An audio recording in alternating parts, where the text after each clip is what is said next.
puzzle. Beware Haunted House 1,000-piece jigsaw puzzle, 26 by 26. And since it's too cold to go in my basement and get a table, I'm just going to build it in pieces and then eventually assemble it at some point. All right, let's get on with this. I gotta put the new details on the channel and then we get going there. This ought to be fun. Someone put it into a nice little Ziploc. As you can see, the pieces are rather small. I'm not a fan of that, but look at all these pieces. That is a mother of a fucker. That is going to be a bitch. And since this is the first piece I saw, I'm going with that. I'm going with the blues. I don't know how I'm going to build this. Look at this. This is insanity. Oh, those are stuck together. We'll take them apart. Guess I need to put this into the quotient. Control V, 15.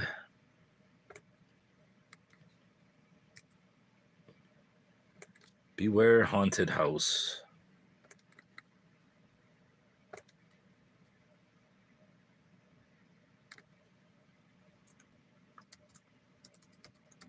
Beware Haunted House.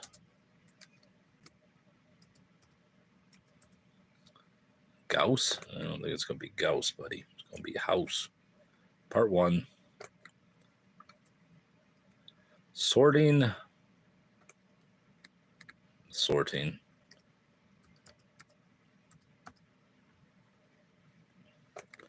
Maybe I should put some lectures on. Maybe I shall put some lectures on, bruv.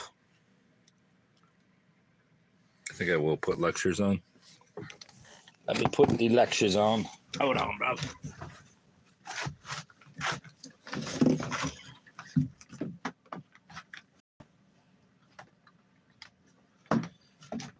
Start up the letter machine. Where's my little...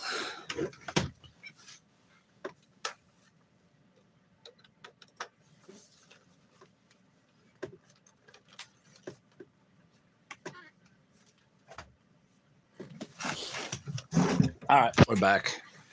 Got the lectures going here, at least starting. Let me see what I can do here. First thing I'm going to do is put this computer up so I can function.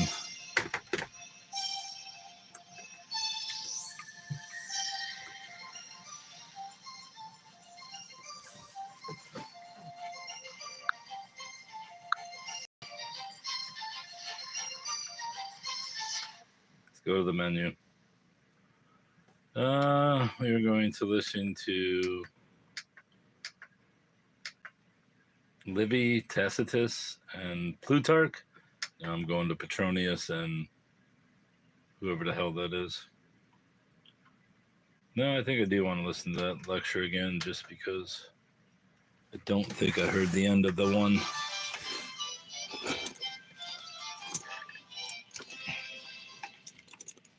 For whatever reason, I'm going to start with blue pieces.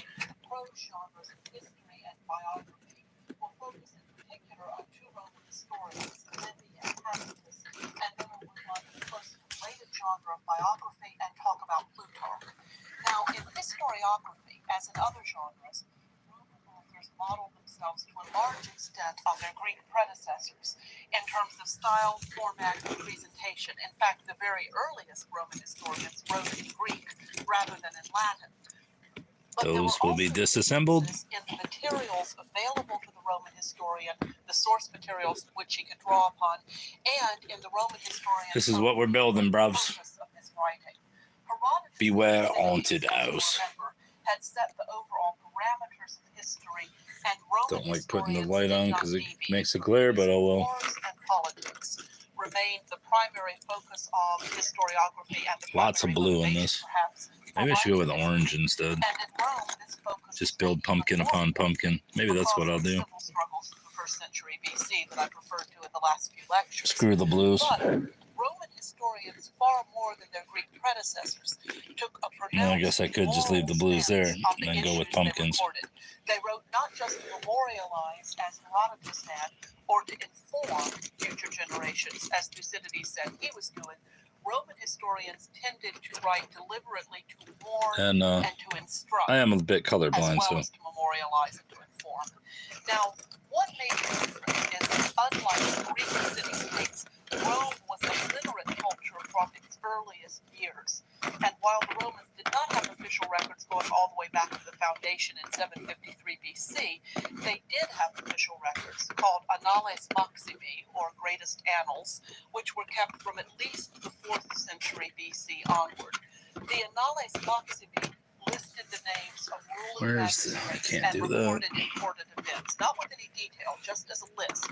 But this means that Roman historians writing in, say, the 1st century BC had records for events of the past year by year. Beware haunted house.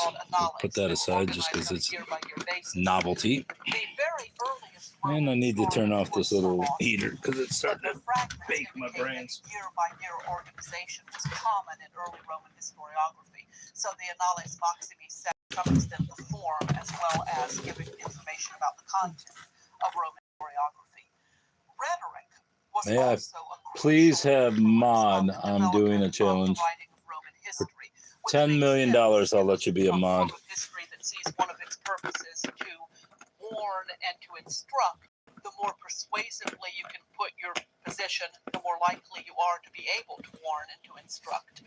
In fact, no less a rhetorician than Cicero, the great orator, had expressed his desire that history should be written by an orator. Cicero said that the historian should be an orator by training. According to this school of thought, history needs not only to give the skeleton babies, but to persuade the reader to the historian's viewpoint. And if you look at it this way, the writing of history and the practice of forensic rhetoric would be very closely related. The same skills that allow a lawyer, an orator, to persuade a judge or a jury to his position would also allow the historian writing history to persuade the reader to his position. So the same techniques of rhetoric were appropriate to both the orator and the historian.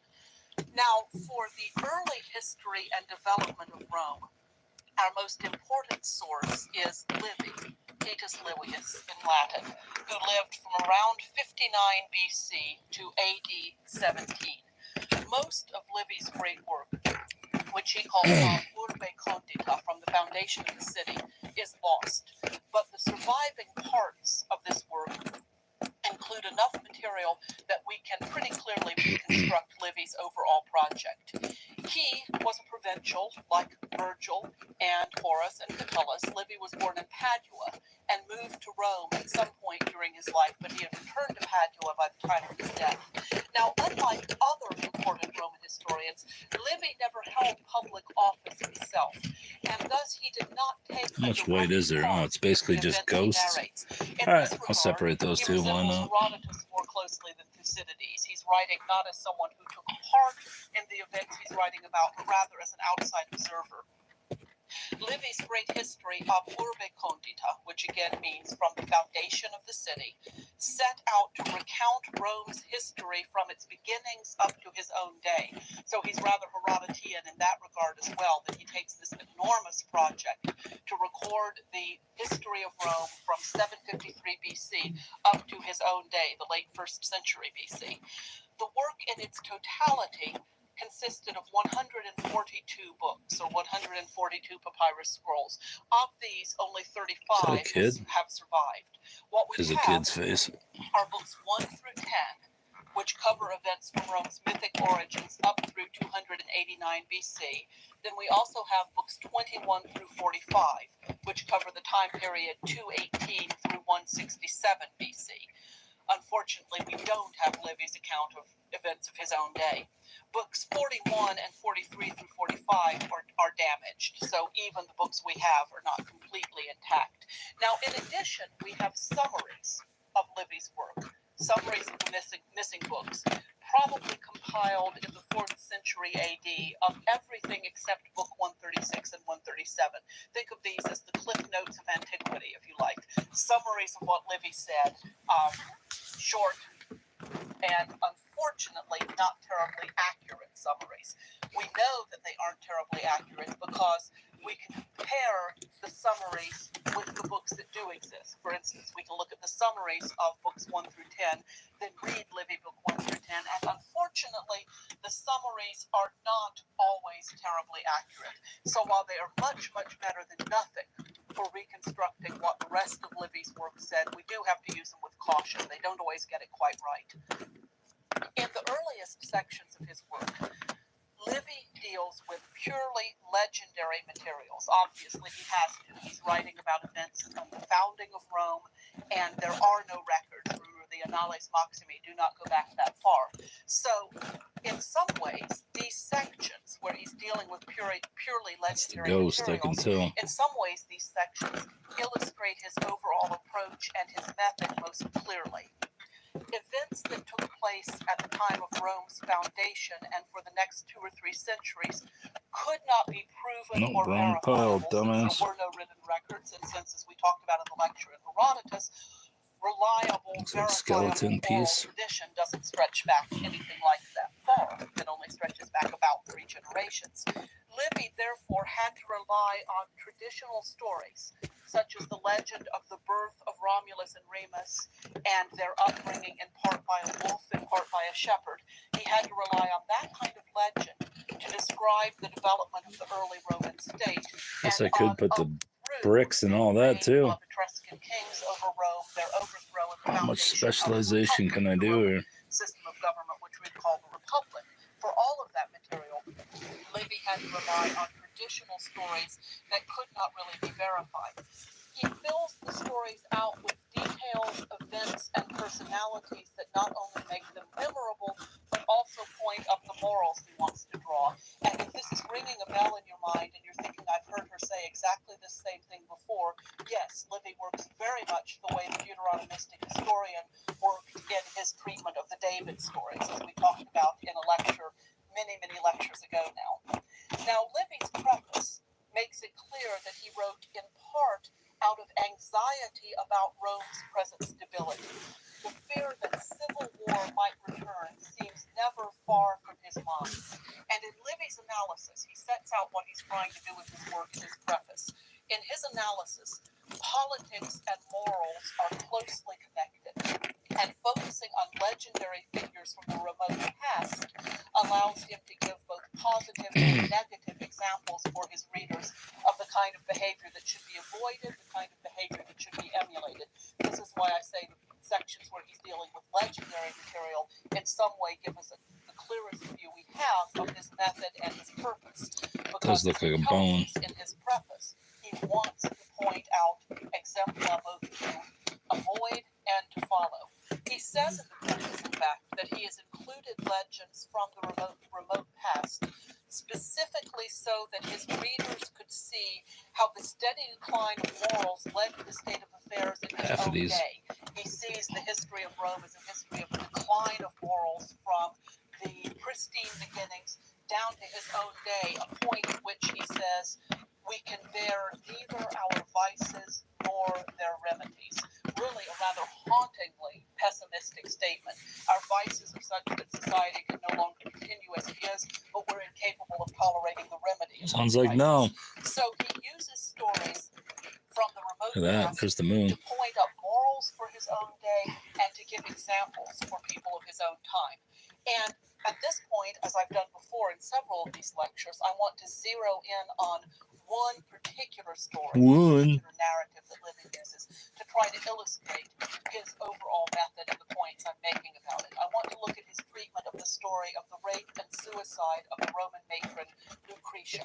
In Livy's account, the story of Lucretia is going to be have a book about Lucretia, the rape of Lucretia, which is going to be one of the books I read next after I'm done with the spirits book. Provides an example of fortitude, self-control, and moral courage. Lucretia Coral merge. exemplifies those characteristics, and Livy leaves it to us to draw the moral that we should model ourselves upon her example of self-control, fortitude, and moral courage. Now, Lucretia, a Roman matron, Livy tells us, was raped by Sextus Tarquinius, the son of the ruling king. At first, when Tarquinius came into her room at night and tried to seduce her, she resisted him. Then, when he moved from seduction to attempted rape and threatened to kill her if she continued to resist, she did continue to resist. She would prefer to die than to submit to rape. But Sextus Tarquinius makes her submit to rape by threatening her that if she continues to resist him, he will kill her, and more than that, he will kill a slave. He'll put their naked bodies in the bed together, and then he will tell her husband that he caught the two of them in bed, that he caught Lucretia in bed with a slave, and that he killed them. That son of a bitch. This stain on the honor of his friend, her husband. At this point, Lucretia submits to the rape because her only alternative is to suffer even worse dishonor if she is thought to have committed adultery with a slave. After the rape, Lucretia summons her father and her husband. She tells them what has happened, and she declares her resolve to die, to kill herself rather than to live with the shame of what has happened to her. Now, her father and her husband urge her to reconsider. They say that she is innocent and blameless. This often surprises modern students that in a text written in the 1st century BC, the men, the father and husband, say to the woman, it's the mind that commits a crime, not the body. You have done nothing wrong. You have nothing to kill yourself. That's a lot of foliage. I'm getting over my head doing that. Oh, there's a girl's face. Who is it?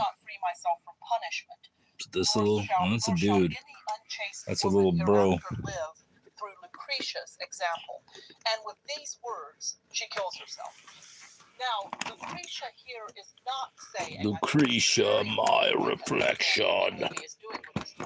Lucretia is not saying that she herself is unchaste. She agrees with her father and her husband as far as that goes. I absolve myself from wrongdoing, she says. But what she is saying is that if she chose to live after having been raped, in the future, adulterous women could cover their own crimes by claiming that they had been raped unwillingly. And so she is unwilling to provide a cover story for later unchaste women to use to cover up their own crimes. She's innocent and she's blameless, but in her understanding of her situation, that is no longer the important point. What is important is the greater good of Roman society. And so she chooses to die, even though she recognizes her own innocence, rather than continue her life to the possible detriment of the moral fiber of her society. She also, before she kills herself, urges her husband and father to decide what punishment is due to the rapist. She says, that's basically your business. My business is to see to it that no unchaste woman hereafter can live through my example. Now, in fact, Lucretia's suicide leads her husband and his friend Brutus to overthrow the royal house of the Tarquins, to expel these Etruscan kings from Rome, and this leads to the foundation of the Roman Republic. So Lucretia's death not only leads to vengeance against her rapists through the overthrow of the kings, but it also leads to a new and admirable form of government for Rome. Now, Lucretia's story is that? Sign? Of Livy's message. Looks like a sign. It is memorable, moving, well-crafted, filled with dramatic speeches. It's a very, very good story, just in terms of readability. But it also draws a very strong parallel between individual vice and lack of control, sexual in this case, but it can be applied to other kinds of vice and lack of control, and a deranged or inappropriate form of society. And on the other hand, it draws a similarly strong parallel between individual courage and sacrifice and appropriate and rational government. Now, I'm not trying to say that Livy is writing allegory here. It would be a mistake or an exaggeration to say that Sextus Tarquinius is an allegorical representation of the profligate morals of the late Republic, as I talked about in the last lecture, society in which adultery was widely condoned, divorce was common, and so forth. I don't think Livy is writing allegory. On the other hand, I think the parallel that Sextus Tarquinius's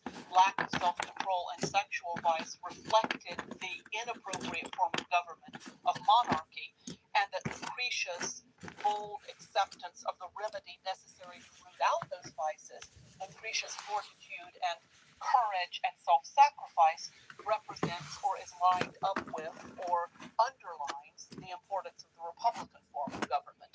In fact, Lucretia's acceptance of the remedy, her own death, that's necessary to get rid of the vices of her own day, pretty clearly recalls the sentence in Livy's preface that I mentioned a few minutes ago, where he says, "We can tolerate neither our vices nor the remedies necessary to get rid of them." Lucretia looked at the vices and applied the remedy, even at the cost of her own life. So Livy, throughout his work, gives us moral exempla and is writing very definitely with the idea of encouraging, almost exhorting the people of Exhorting. to look to the good moral exempla, the better morals of the past, and try to return to them. The next great historian I want to consider is Publius Cornelius Tacitus in Latin, Tacitus as he's pronounced in English. Now, unlike Livy, Tacitus is what's often called a senatorial historian.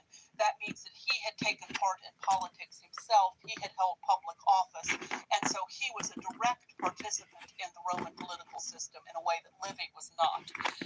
And he also concentrated on much more recent events. So in that regard, Livy is more like Herodotus, Tacitus is more like Thucydides.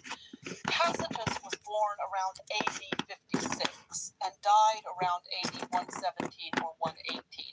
We don't know very many details of his life. We know that he held important public offices in Rome, probably in the provinces as well. And we know that he began writing after the death of the Emperor Domitian in AD 96. Up to that point, it had been too dangerous to write about the current political state in Rome, but under the rule of the next two emperors, Nerva and Trajan, Tacitus felt able to express his opinions freely. His two greatest works are called the Histories and the Annals, and both of these survive, unfortunately, only incompletely, but enough remains of each to give us a good sense of Tacitus' style, his material, and his subject matter. The Histories was published around AD 109.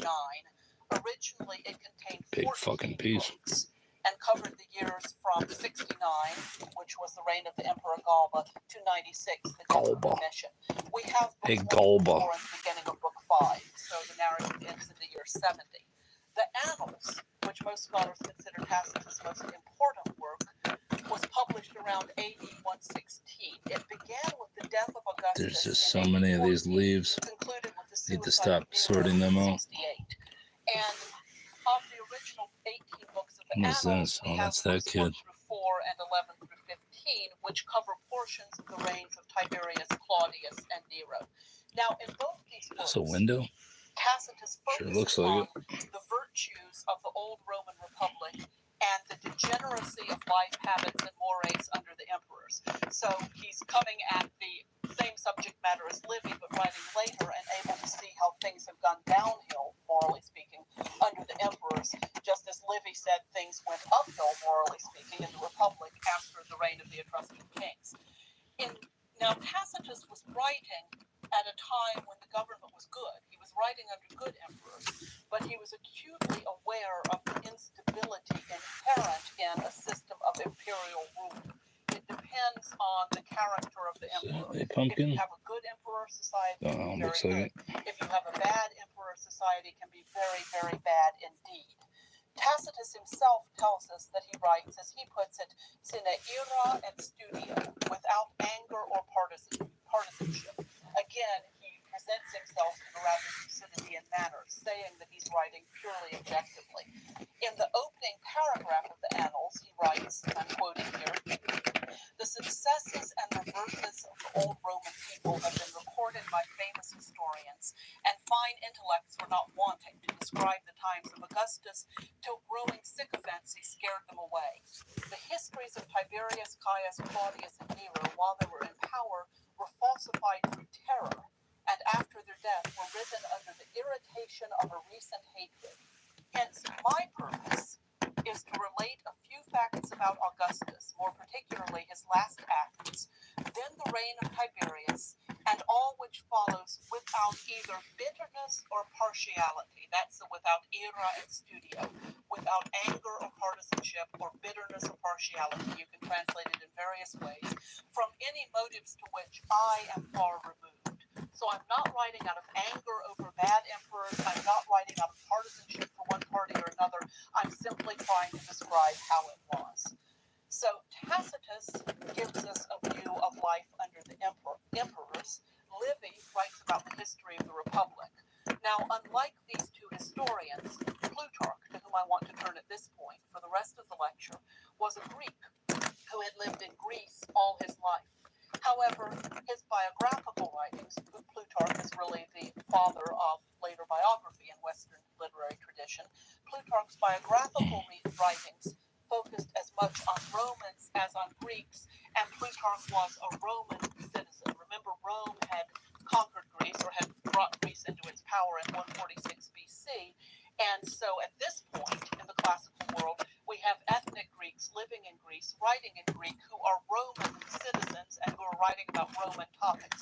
Whether we classify them as Greek authors or Roman authors is largely a matter of terminology. In fact, Greek was the second language of the Roman Empire at this time, and so even ethnically Roman, Latin-speaking writers would sometimes choose to write in Greek.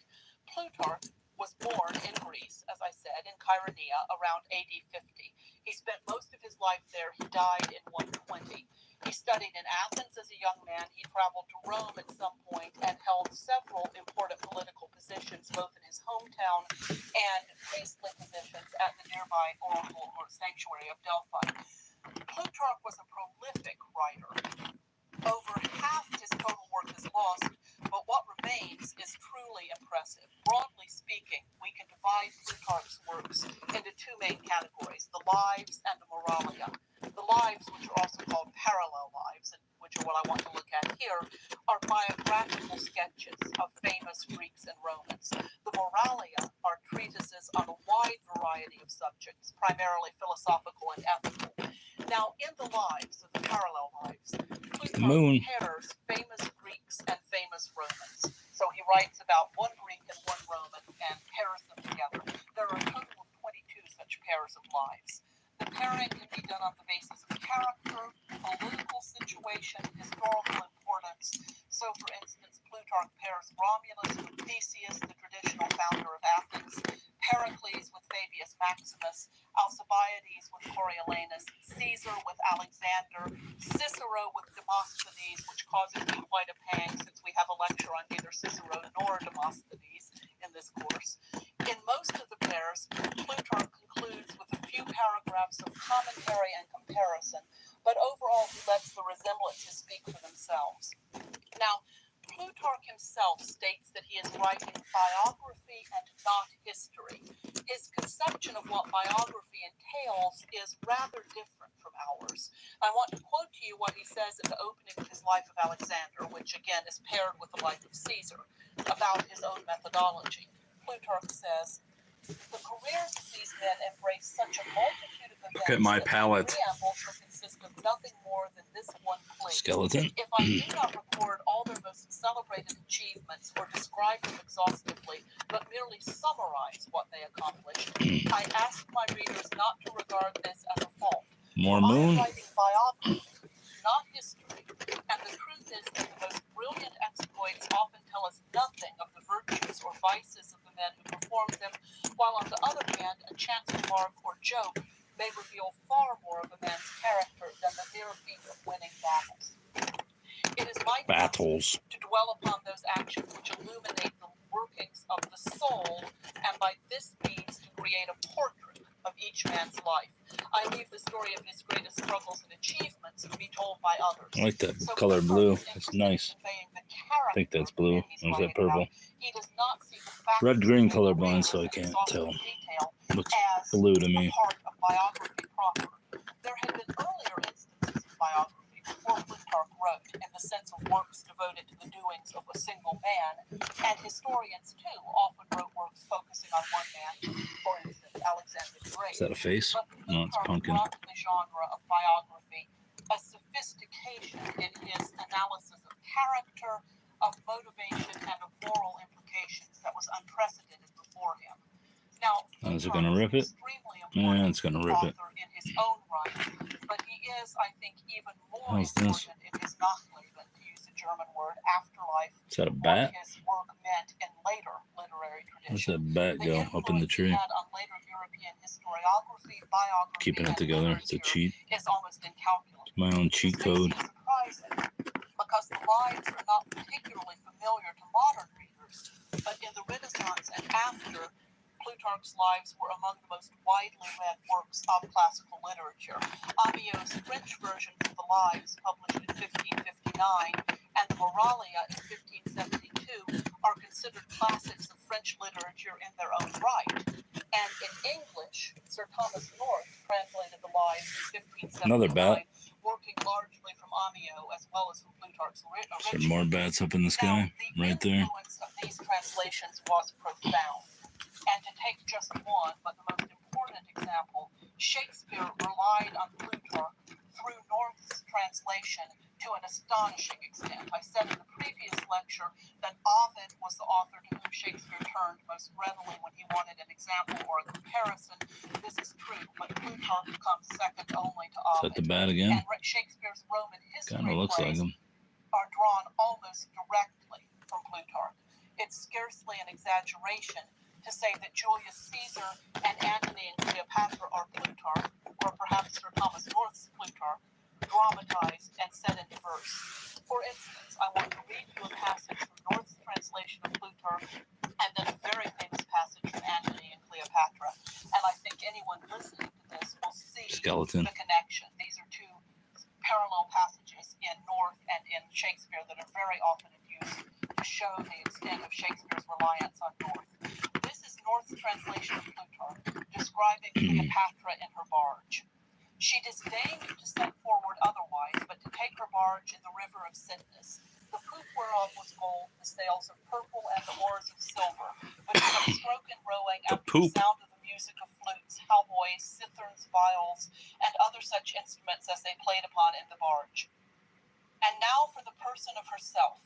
She was laid under a pavilion of cloth of gold and tissue, apparelled and attired like the goddess Venus, commonly drawn in picture, and hard by her, on either hand of her, pretty fair boys apparelled as painters do set forth God Cupid, with little fans in their hands, with the which they fanned wind upon her. That's North. Now Shakespeare. The barge she sat in, like a burnished throne burnt on the water. The poop was beaten gold, purple the sails, and so perfumed that The the poop? winds were love What is that? The oars were silver. What's that a word for? The flutes kept stroking, and made the water which they beat to follow faster as amorous of their strokes. For her own person it beggared all description. She did lie in the pavilion, cloth of gold of tissue, or picturing that Venus where we see the fancy outward nature. On each side her stood pretty dimpled boys, like smiling cupids, with dimple-colored fans, whose wind did seem to glow the delicate cheeks which they did cool, and what they undid, did. Now I think anyone listening to those two passages will hear the correspondences, cloth of gold and tissue. Shakespeare lifts whole phrases from North, but Shakespeare also is Shakespeare, and makes this his own, makes it some of the most memorable poetry he ever wrote, and yet without North, and thus without Plutarch, there would be no Cleopatra and her barge in Shakespeare's Antony and Cleopatra. So in this lecture, we've looked very, very quickly at the prose genres of history and biography. In the Pumpkin. next lecture, we will turn to Lots of another pumpkin meat prose there. genre of Roman writing and discuss the Roman novel.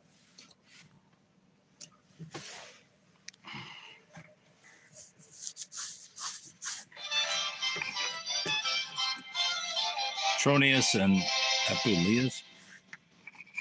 Hello and welcome back to Lecture 22. In this lecture, we're going to talk about the development of the ancient novel. We'll focus in particular on the two Roman novels that survived, the fragmentary Satyricon by Petronius and the Metamorphoses or Golden Ass by Apuleius. But I want to begin with a description of the ancient Greek novel to give you some necessary background for our discussion of those two Roman works. Now, the novel is often seen as the quintessential representation of modern literature, but in fact it had its genesis in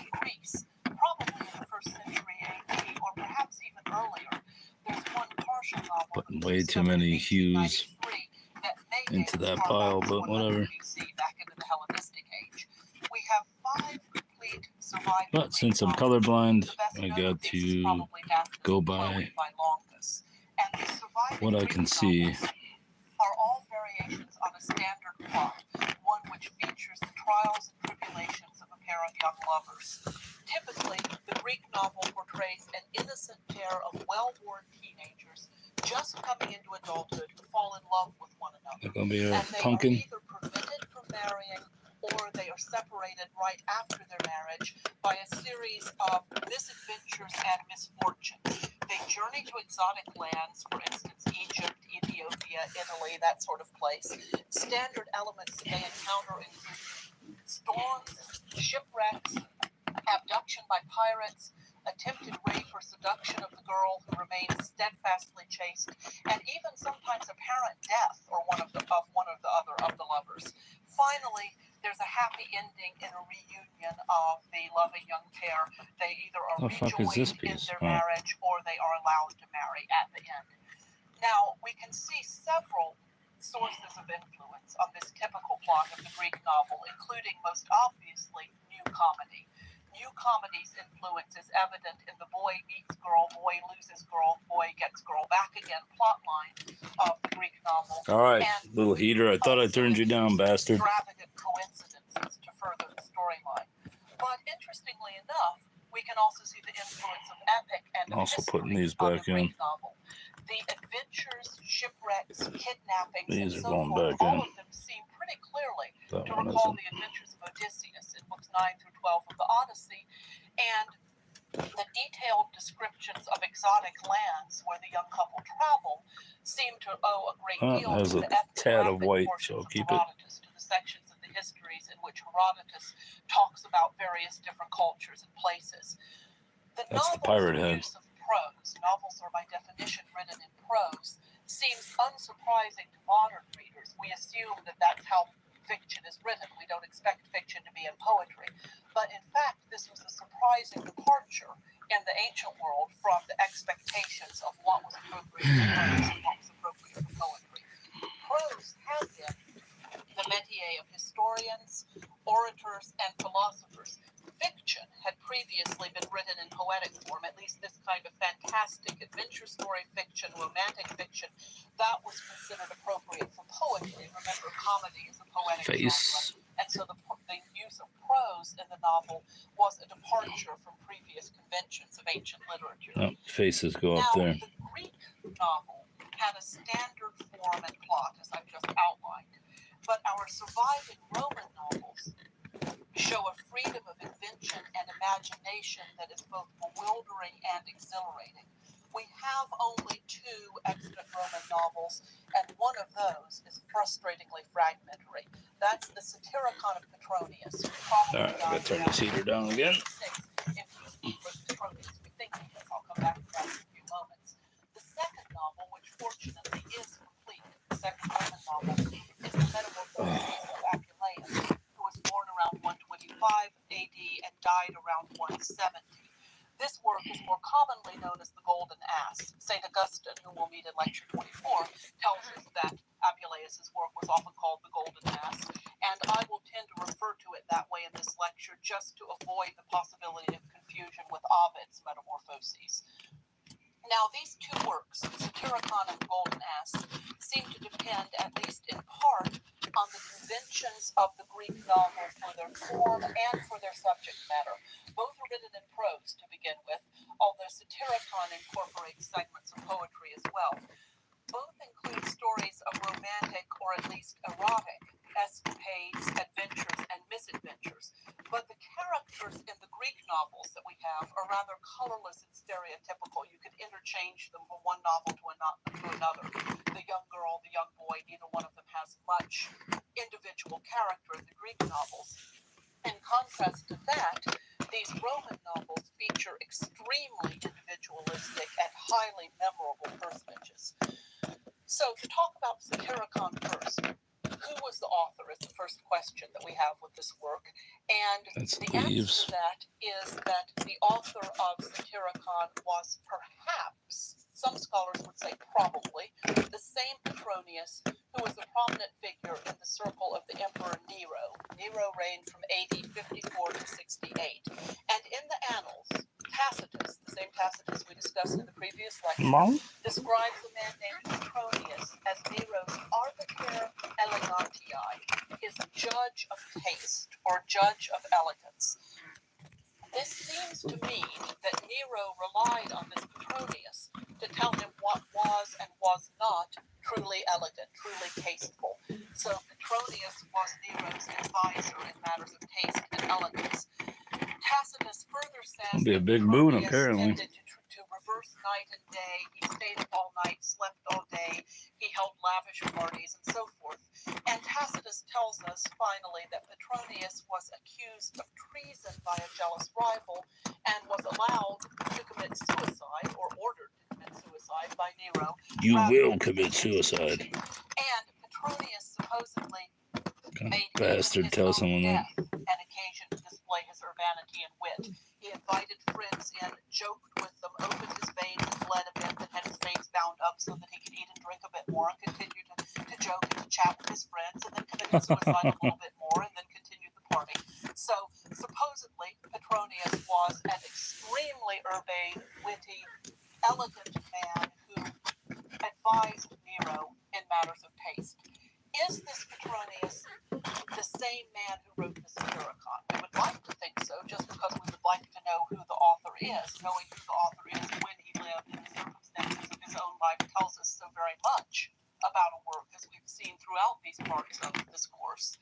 But we cannot be sure that the Petronius, whose name has come down to us as the author of Satyricon, is the same Petronius whom Tacitus refers to as Nero's judge of taste.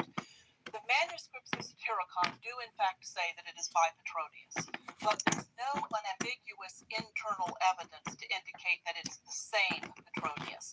The novel does not directly refer or indirectly refer to Petronius's role in Nero's court, and there's nothing else that would clinch the identification, nothing to make it absolutely should clear be over that we're there if talking it's about white. the same man.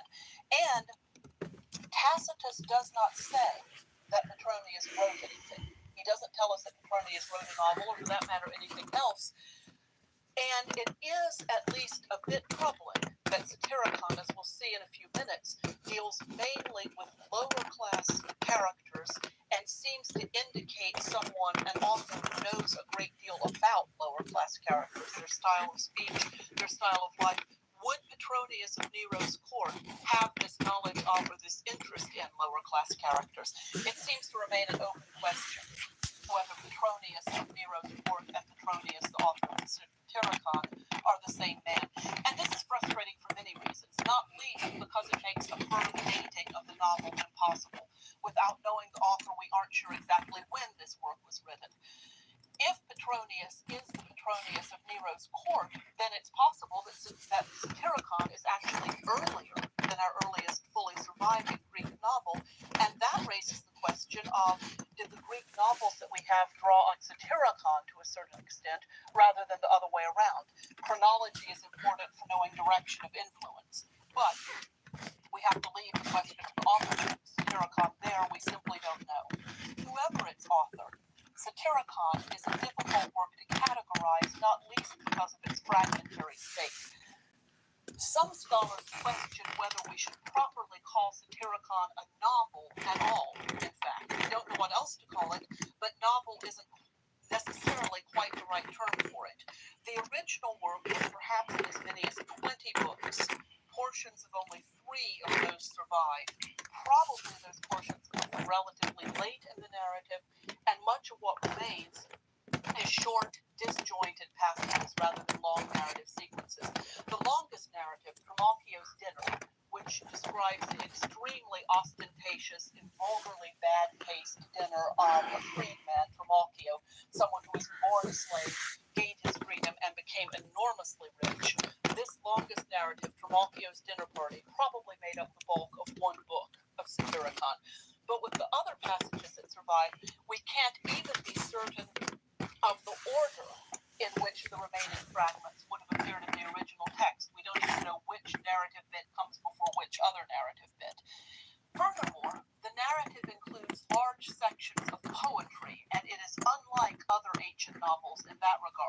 But we do this. Calling the author Petronius, seems to be drawing on a genre called Menippean satire. That was a genre that blended prose and verse. But the basic constructive fragments features the adventures of a main character. No, because then they won't be fled anymore. Fuck that. Was and is so lengthy a work that Don't want to have to flip them over again. Don't want to do it.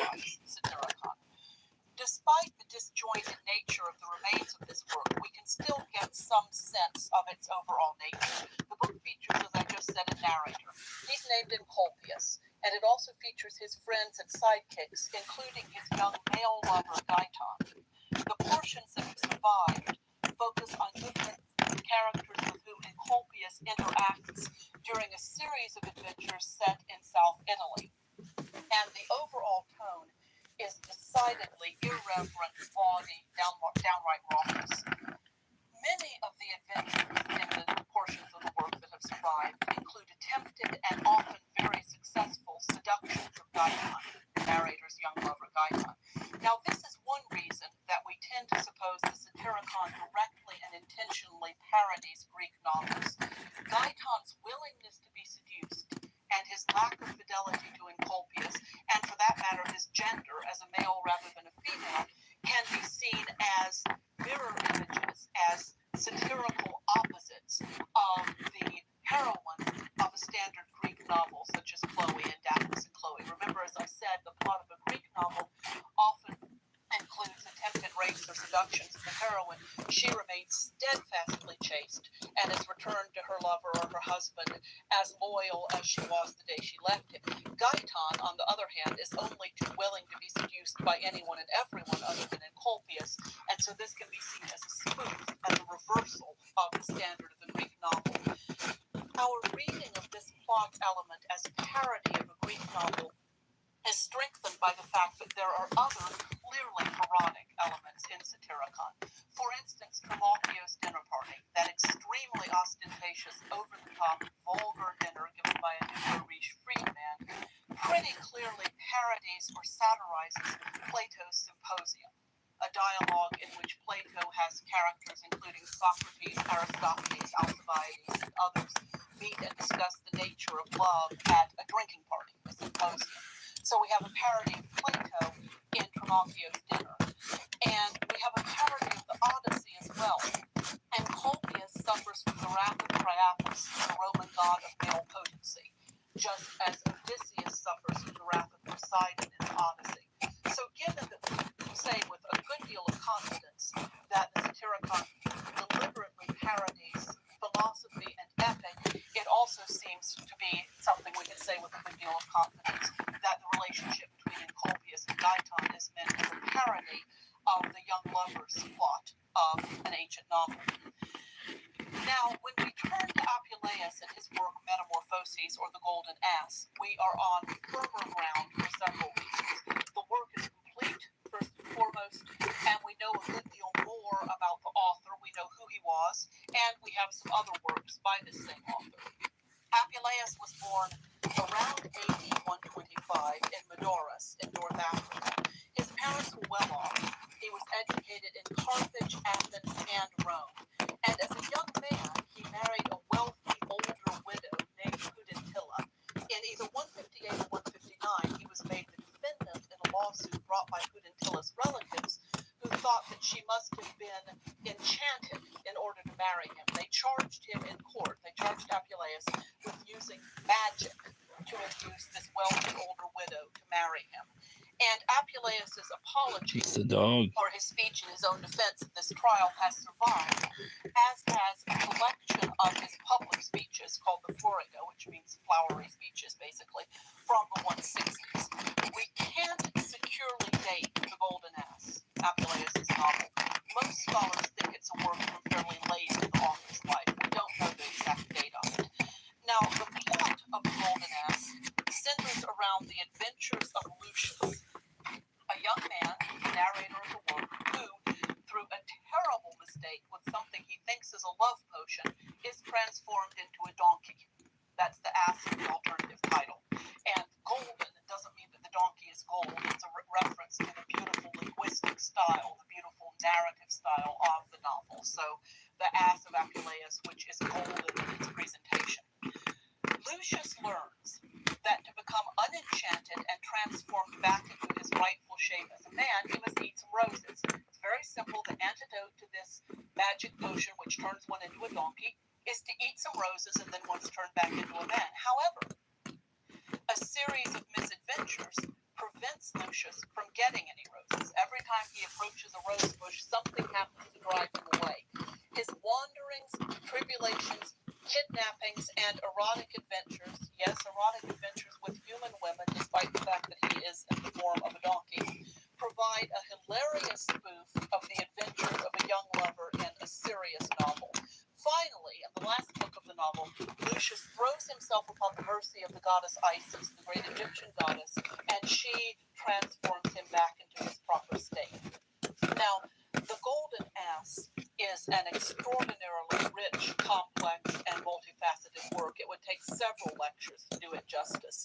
Its sources include not only Greek novels, but also an earlier Greek short story about a man transformed into a donkey, and a genre usually known as Milesian tales. So Apuleius is drawing on various different threads to put them together into this work. The narrator himself says in the introductory paragraphs of The Golden Ass that he's adapting a story from the original Greek. This was probably a story by a man named Lucius of Paphrai. That's where probably Apuleius got his narrator's name.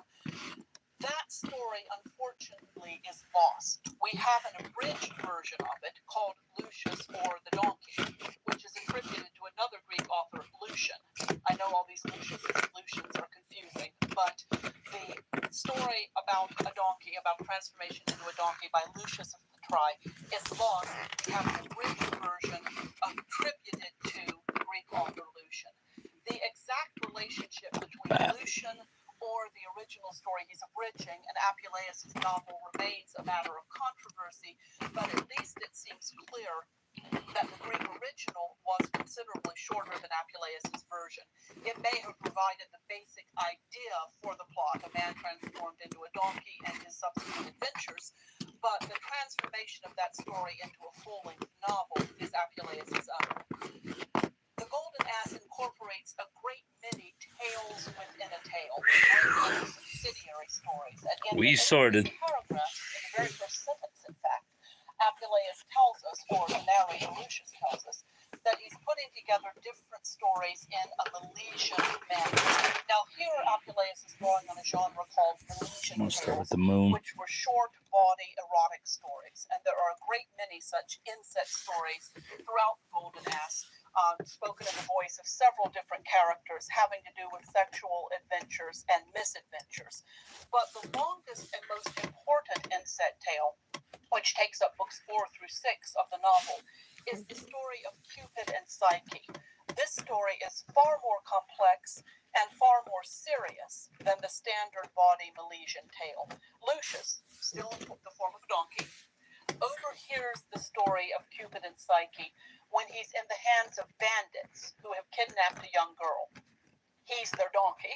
He's carrying their burdens. The bandits have kidnapped a young girl. And an old woman tells this girl the story of Psyche to take the girl's mind off of her own troubles.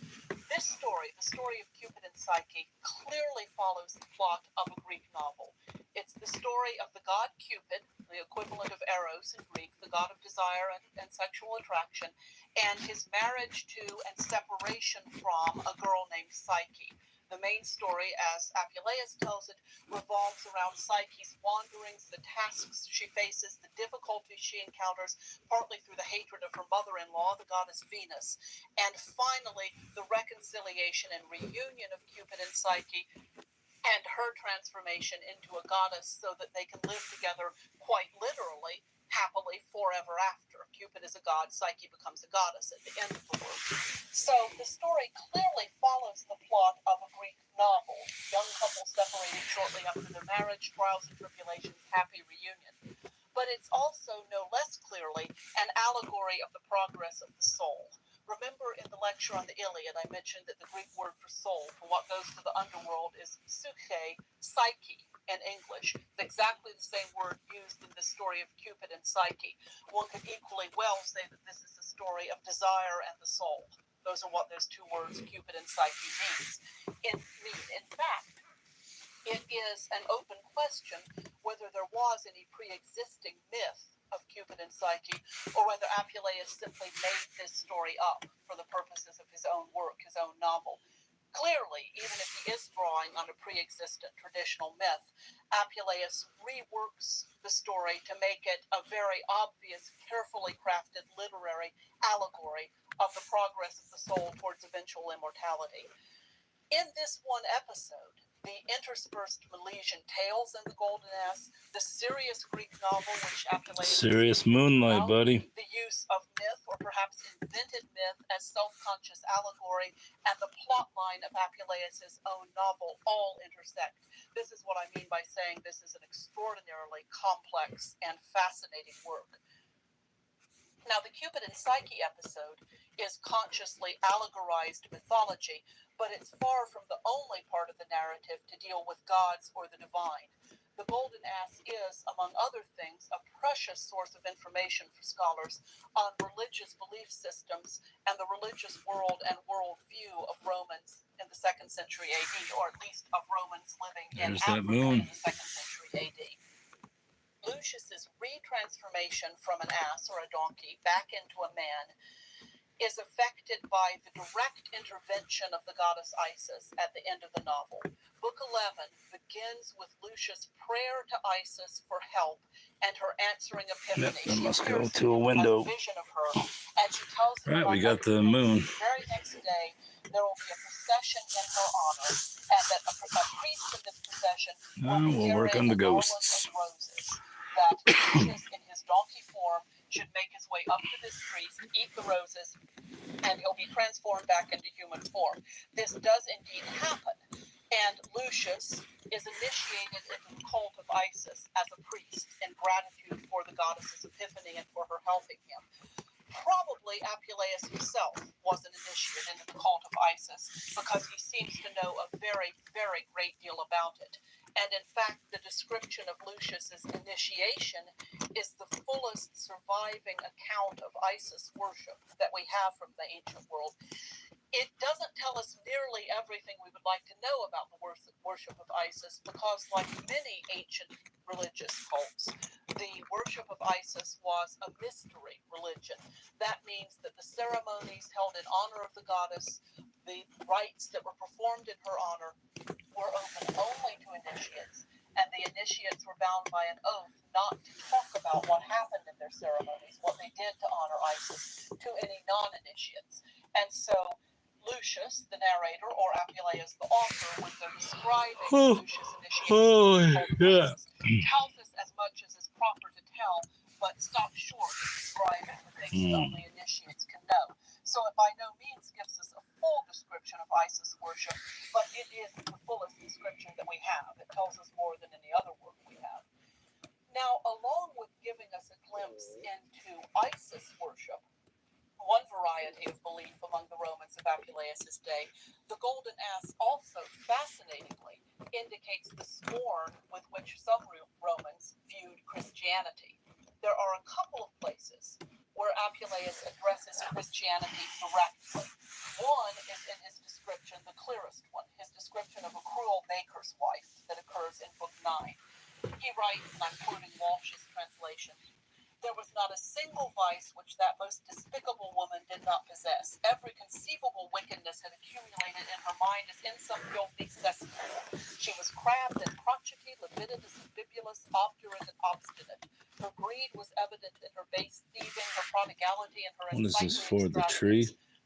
She Tree was ghost? a foe to fidelity and made war on chastity. It's got to be the tree In ghost. addition, she despised and ground beneath her And heels this the is powers of heaven. the Instead skeleton. of adhering to a sure faith, she sacrilegiously feigned bold awareness of a deity whom she proclaimed to be the only God. By devising empty ceremonies, she misled the people at large. That's going to be that little bastard, her most of hapless that. husband by devoting herself to early morning drinking and day-long debauchery. A pretty vivid portrait of an utterly debauched and immoral woman, and her worship of one true God is portrayed as part of her immorality or amorality. This description must refer either to Christianity or to Judaism. Those are really the only candidates. And given the ascendancy of Christianity in northern Africa in Apuleius' day, it's pretty clear, I think, that what he's talking about here is the Christian God. In fact, P.G. Walsh, the scholar who did the translation I just read to you, has suggested that the Golden Ass's description of the religion of Isis was meant in part as he puts it, quote, counterblast to the meteoric spread of Christianity in Africa in the later 2nd century, close quote. So religion is one area in which the Golden Ass is useful to social historians, the only area. The Golden Ass and Satyricon both preserve a great deal of information about social interactions, everyday life, and the overall feel of Roman society in these centuries. Now, we have to be careful, of course, to allow for caricature and exaggeration on the part of these. Humorous novels should not be, cannot be, must not be read as direct reporting. But with that comment in mind, we can mine these texts for a great deal of information about social and cultural realities of lower class and nouveau riche Romans. Apuleius' descriptions of street scenes, the characters with whom Lucius interacts, the speech patterns of the characters at Trimalchio's dinner party, all of those things are very, very useful to the social historian, allowing for caricature and exaggeration. They are useful representations of what Roman life was actually like. And these texts are also invaluable in their use of the Latin language. The Golden Ass is written in an inimitable style. As I mentioned already, that's where the golden comes from. It incorporates rhyme, alliteration, rhythmic patterns that are a reader's delight. It's going to be the ghost. Where did I see him? Just to give you one very His good eyes. example of the description of the baker's wife that I read to you a couple of minutes ago. There's this list of adjectives with no ands, no connectives between them. She's described as Siwa, Skywa, Wiriosa, Abriosa, Perwicox, Pertinox. What are you going to do with that in translation? Well, that's what Walsh gives us as crabbed and crotchety, libidinous and bibulous, obdurate and obstinate. It's a very, very good attempt to represent the same kind of internal rhyme, alliteration, rhythm, all of that. The Golden Ass is like that throughout. Satyricon, for its part, preserves many words, turns of phrase, and uses of language that we don't find anywhere else in Latin literature, and so gives us a precious glimpse of the speech patterns of non-educated characters, slaves and freedmen in particular, including their grammatical mistakes, their mispronunciations, their misuses of the Latin language. Now, like so many other texts from Greco-Roman antiquity, Petronius and Apuleius were rediscovered in the Renaissance, and Apuleius in particular quickly became very popular indeed. Boccaccio, the author of the Decameron, which you'll study in part 3 with Professor Noble, was a great admirer of Apuleius. Boccaccio found and copied a manuscript of the Golden Ass in 1355. Before the invention of the printing press, of course, that's what you had to do. If you wanted a copy of a book you liked, you copied it out, or you hired someone to copy it out by hand for you. And Boccaccio incorporated stories from Apuleius into the Decameron. Apuleius was one of the first classical books to be printed. A collection of his, an appearance of his collected works in Rome in 1469 puts him at the very beginning of printed works in Europe. And this collected edition, printed in Latin, of course, was followed by a large number of translations throughout Europe. There's Perhaps this guy right here. The Golden Ass became very popular in Spain. And I want to just leave you with the thought that perhaps Don Quixote, whom you'll meet in part 4 of the course with Professor Hertzman, reflects Lucius in his adventures, in his mishaps, in all of those characteristic episodes of Don Quixote. Think about the possibility that there might be a direct line of descent between Apuleius' Lucius and Cervantes' great picaresque hero, Don Quixote. In the next lecture, we'll continue talking about prose, but we'll turn to a genre that is as utterly different from the ancient novel as it could be, the Gospels of the New Testament.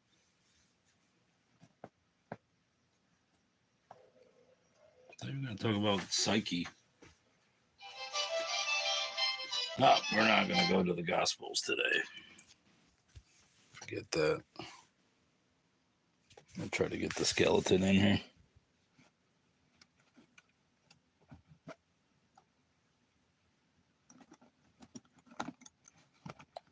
Build the skeleton and I'll call it a night. And this bullshit. Put the cat. Build both skeletons.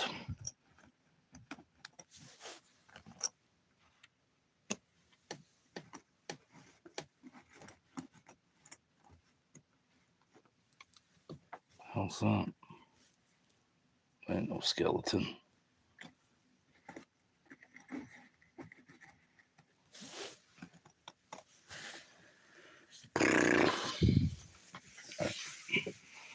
There's skeleton right there.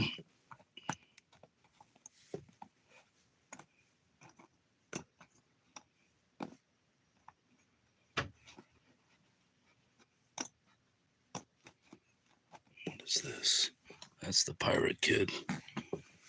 You don't matter.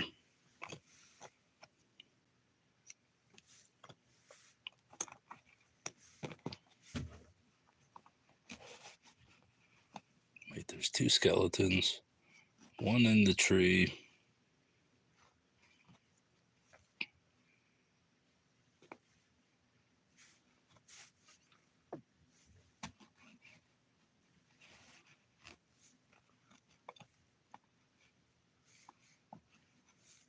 No. It's harder than I thought to assemble a skeleton. This looks like the pirate, don't it? I think so.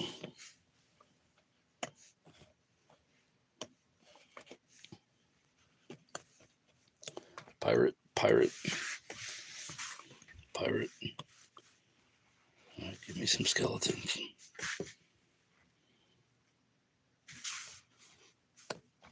What's this? Part of his face? No.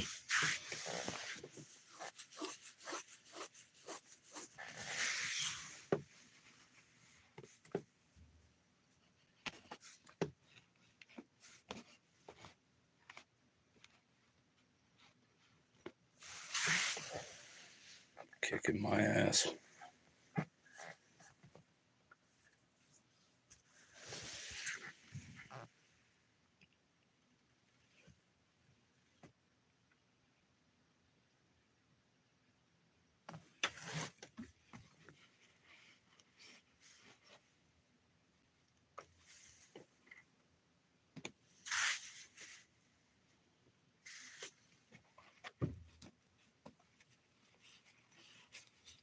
They've been close, dude. All right, this is part of him. Right there, right? Maybe not. That's the fucking pirate hat. Yeah, that's the pirate kid.